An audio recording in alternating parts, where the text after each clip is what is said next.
let's keep going, okay? Okay, so Sherry, what we've just done is we've worked on playing alternating flams, which incorporated an up motion to a down motion, or what Murray Spivack would refer to as the single stroke. Part of the big deal was learning about how to throw. To learn how to throw, you actually have to learn what it means to either rotate your wrist, which is traditional, or turn the wrist in the right. Because remember, as Richard Martinez says, the whole thing is a wrist turn. So if we don't understand that, we can't make an up to a down and play a single stroke, right? If we don't have this, we don't have this to this. Now that's going to have a lot to do with all of the strokes, because in this technique what we're doing is, and there are all different ways to play a flam, right? But what we're doing when we play a flam is we're actually making a motion. We're not just going high to low, which gives us the desired result, but not with this technique. It sounds like a flam, it is a flam, but with this technique what we're doing is we're learning to make motions, which are single strokes, and then we combine them. We combine them so that we're playing flams with actual strokes that involve up to down, okay? Now what we're going to do is we're going to put that to use as we play doubles and roll strokes. So let's put the metronome on at 120.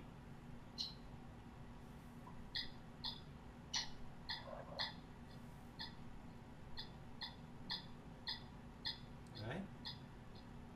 So what we're going to do is simply, as we've discussed, we're turning our wrists and we're letting it bounce once. Okay, so essentially we're just making that motion and acknowledging the surface, acknowledging the fulcrum, which exists in the middle finger, first knuckle, palm down, and in the crotch of the thumb in tradition. Okay, so go ahead and play for me. What? Just play doubles. We're playing doubles. Are you at 120?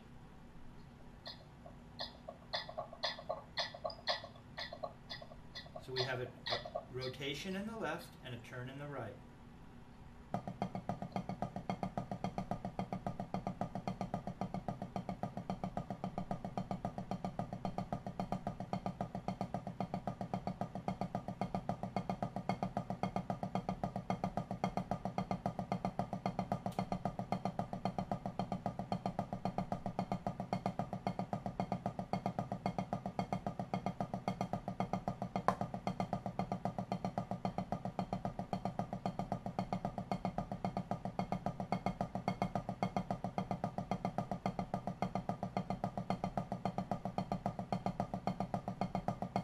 A little higher for me.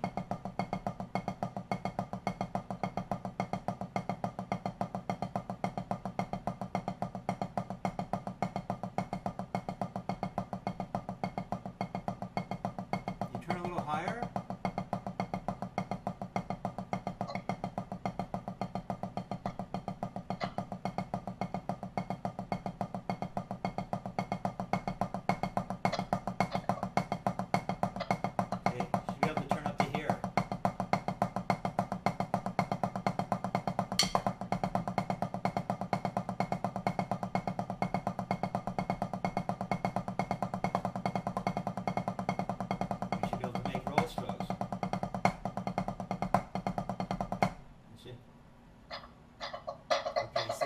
You're struggling to get that to happen.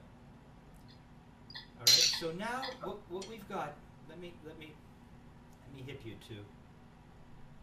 Right now, we're not going to talk about how what we just worked on, which was an upstroke to a downstroke. We're not going to talk about how that incorporates into doubles and roll strokes, because I think what you need to think about is. And I actually drew the line, I made the line drawing. I rendered the line drawing, in the Modern Drummer articles, and specifically the one that had to do with don't get to the surface and do this. And there's a drawing, and you can see that it's explaining that the stick remains at an angle to the surface. I don't know how to show you here. Okay, we don't want to come down and do this when we're trying to get a rebound. What we want to do is come down and let the hand do what it will do naturally. You see? So it doesn't look like this, it looks like this. And that's what you're not doing. You're not allowing for what Richard Martinez refers to as the follow through. You need we want to follow through.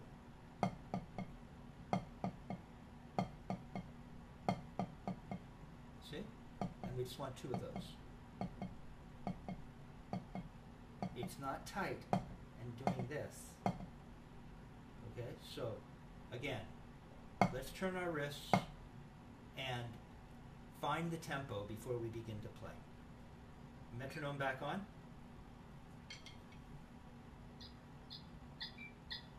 Go for it.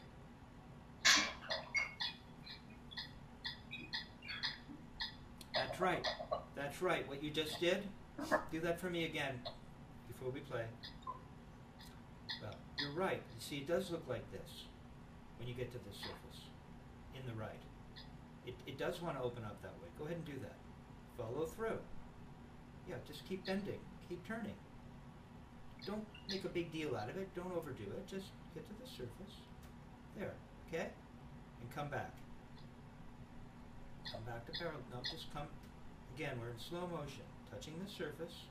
Allowing the hand to open up. See, you're at an angle right now. Now you're not at an angle.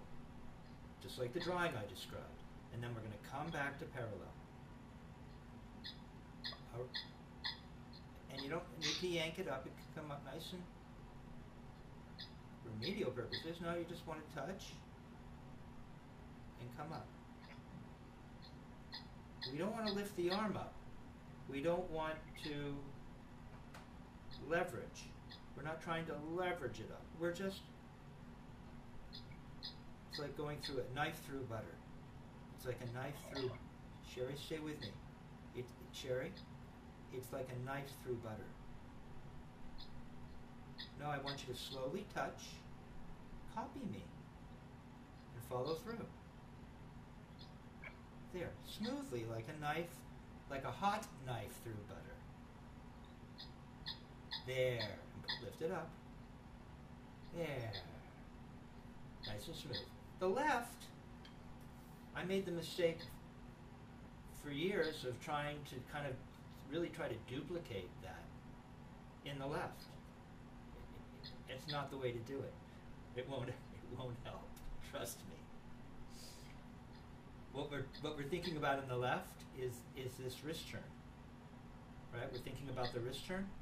And so when we get to the surface, what Dick would say is all you have to do is rotate, and this surface will take care of the rebound, and the whole thing will work on its own without you thinking about anything but the rotation. So the left is a little different, but you have to spend enough time so that you're at the surface to get two notes. Okay? So what we're going to start with is just playing singles. Right? We're just going to turn to play singles at whatever tempo it is.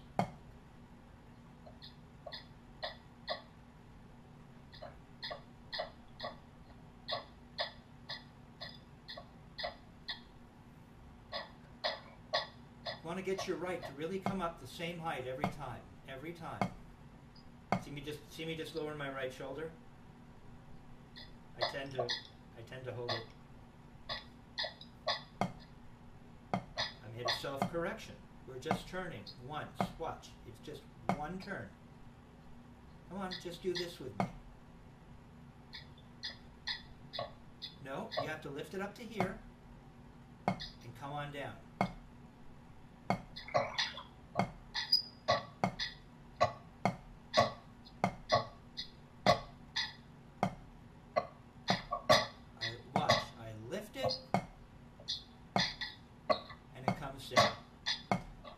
Wilson, did I ever pull out my paddle and ball? Did I ever pull out my paddle and ball? I had one for a while. I picked one up because Dick said a wrist turn can feel like a paddle and the ball, right? So we just want to feel. You can almost imagine as if you're stretching that rubber band that attaches from the paddle to the ball, and we're stretching it, and it wants to pull it back. Try that. See if that works for you. Go ahead and turn. Better. There you go. Now let it bounce twice. Follow through a little. Leave everything alone. There you go. Better. Better. Nope, don't go fiddling around. Just leave it alone and know that it'll work. You have to follow through. You want the bottom of the bead again. Go back to the bottom of the bead. You can't go start to tighten up and clutch. See, I feel like everything you're losing it now. Go back to just a regular wrist turn. Note, one note. A single wrist turn. Remember the ball on the string. We don't need to clutch and close up the space up front. We don't need to hold so tightly.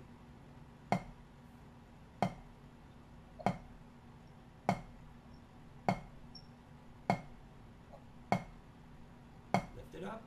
It seems to want to get pulled back down. If you go closing everything up, you'll never be able to feel any of this.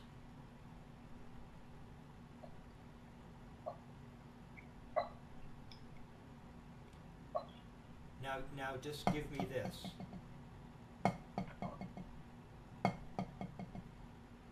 It should always be able to do that.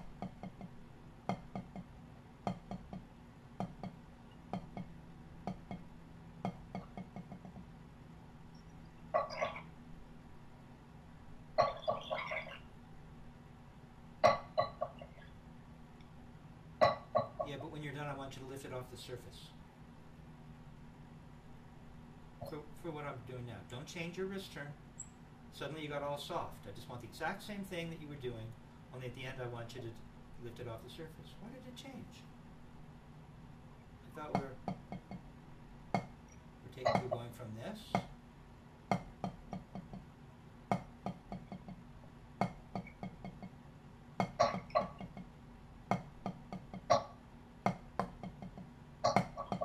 I can even throw it down pretty hard, you see? It'll always work. And then lift it off. And try not to close your space up, because at the end, you'll end up trying to relieve that unnecessary tension. Okay, now let's see it in the left. Right, we just want a wrist turn. No, you're throwing your fingers open again. Remember I said you just hold the stick. Thank you, Richard Martinez. You just hold the stick. That's it. First finger's on the stick. You don't need to go doing stuff. Leave it alone. One note. Better. One note. Give me one. Let's see, you can make one. No, you're opening your hand up. You're opening your hand up. Your answer to not being able to really feel the entire motion, range of motion, your idea is you're only going to feel it to here, and to get the stick to come up more, you're going to throw it up. It's not what we want. We just want a wrist turn.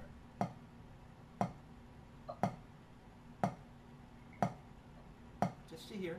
Now there's not much arm engagement. We're not turning that high. We're just kind of turning to here right now. Okay? And we want multiple rebounds. If they're not always available, you're doing something wrong. See, there's a follow-through. Just two of those, please. Just two of them. Two. There you go. See, you can turn that high and get two notes if you follow through and leave everything alone. Leave your finger alone and do that. Don't try to go manipulating with the first finger. Okay, so now, got to stop it parallel. You don't want to end up stopping up here. It's here. Everything comes down to here. There you go. Can you put those two together? See, it's gotten all wobbly. What I want you to do is just play singles. Find the wrist turn or wrist rotation timing. That's all it is. Now focus on that. Remember what it felt like. Remember the paddle and the ball. No, it's half that speed, isn't it? I can't hear your metronome.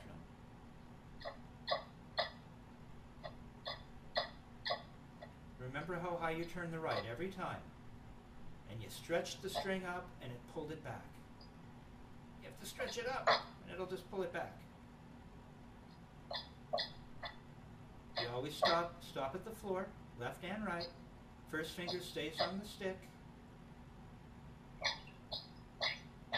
Good. You're always stopping at the floor. While the one hand is playing, the other's waiting at the floor. Notice? Now all you have to do is follow through or just request 2 notes. There's not much to do. Just stay at the surface long enough, follow through with that motion that we talked about in the right, stay at the surface long enough in the left, just turn those into doubles. Say to yourself, I want doubles. Same wrist motion. You don't have to change anything. Don't even change anything. Just keep turning a little longer in each hand, or rotating a little longer. Back to singles.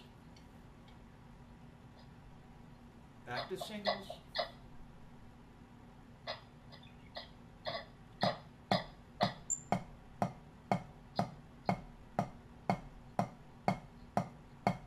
And then we're gonna, is that the tempo? It's real slow, but then we're gonna turn that into doubles.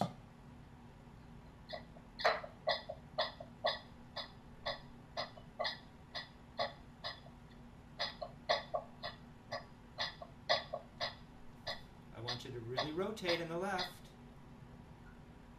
Thumb looks a lot better in the left, by the way. I was worried that you're competing in the pipe drum world. I thought you would go back to this and it might get in the way. It hasn't. So whatever you're doing, thumb is lying down. First finger is what we're working on now. See, that's better. Go back to singles now. No, singles. Singles. See, if the wrist turn isn't working, the doubles will never work. Not with this technique. Remember the ball on the string. Remember we're stopping at the floor. Remember the first finger doesn't need to open and close in the left.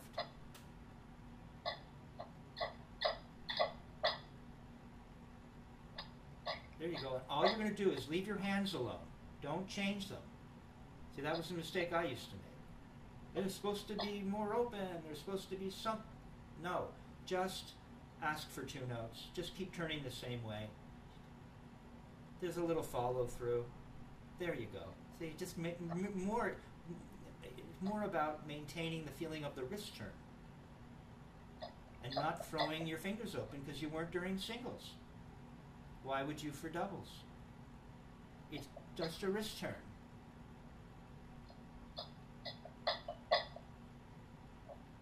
Okay, 5-stroke roll.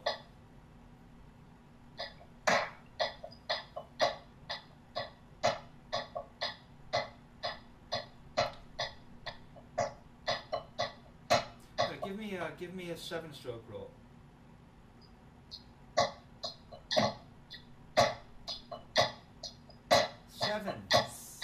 Seven-stroke roll.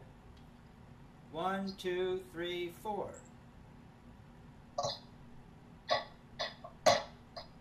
See, now we have that motion that we were working on in the flam, right? Well, we're just turning our wrist.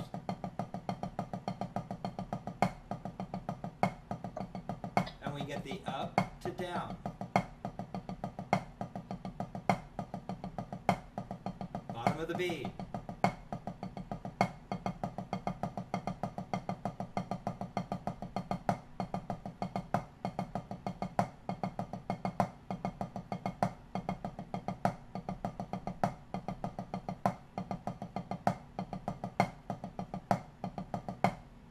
That's what we're trying to get to happen. Okay? Let's see you go from left to right. 7-stroke roll.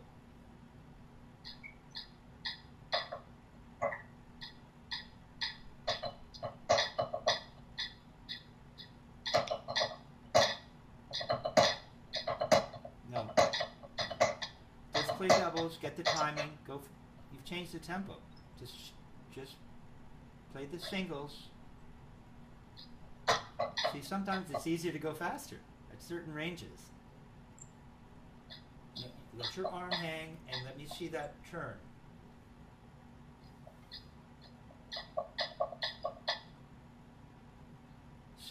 Better. It's very helpful for you to start off playing singles to get the wrist turn. So does it feel like you're moving around a fixed point in the universe? See, it's the same motion. We might be turning first, but once we get to the surface, we're going to feel bottom of the bead. It's getting a little tight, isn't it? Okay, so it's not really happening, and we're only at 120. Okay, so that's what you need to work on. Let's see it in. Let's just see a single stroke in the right, with one note for the up to a throw. So you lost that feeling. Now make that a double on the way up. There. In the left, give me a single stroke. No, don't turn to the ceiling first. I know when we're playing doubles, there'll be a turn, right? But you're really going to be feeling getting to the surface. It's going to be a very similar motion. One smooth motion. Don't go throwing your first finger around. Don't stretch it out on the way up unnecessarily and go throwing it open. Just leave it alone. Make the motion. Don't make the motion about what's going on in your hand. Make the motion about rotating around a fixed point in the universe, turning your wrists, as we've learned, as the whole thing collapses back to the surface. Yeah, now play two notes on the way up. Better. Okay? You're mimicking more of what you would be doing if you were playing a roll stroke coming from turning. Now let me see an actual bend from parallel with two notes. Can you do it?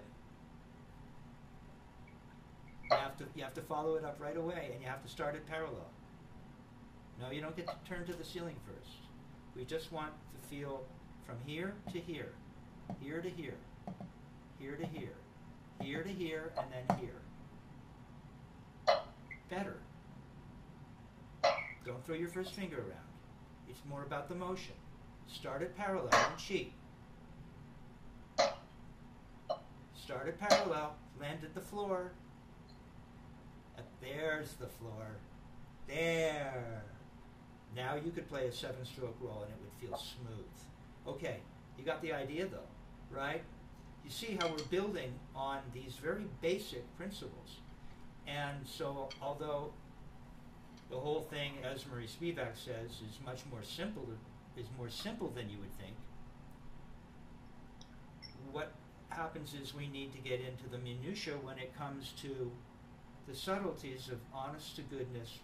What does it really mean to make a wrist turn in the right? What does it mean to rotate in the left? And until we have those fundamental concepts happening in a consistent way, do we really have them in our body? There'll be breakdowns along the way. You know, there'll be arm that is unnecessary that will muck up your roll strokes. There'll be too much tension, right? And so you won't be able to feel a follow through. So your doubles will sound like, when you watch this later on, you'll hear your doubles at first just really tight, quite tight, and so that instead of getting ba-da, right, instead of ba-da, ba-da, you were getting, it's a double, they different, ba-dip, and we want ba-da, ba-da, ba-da, ba-da, ba-da, ba-da, not ba-dip, but ba-da. It's a big deal. So all these pieces come together to make the whole thing incredibly simple. Okay? So good job. The thumb thing, right? I know. I've been down the road of the dreaded thumb. So thumbs up, and now we're ready to go to, if you were teaching, what would you do next with you, the student?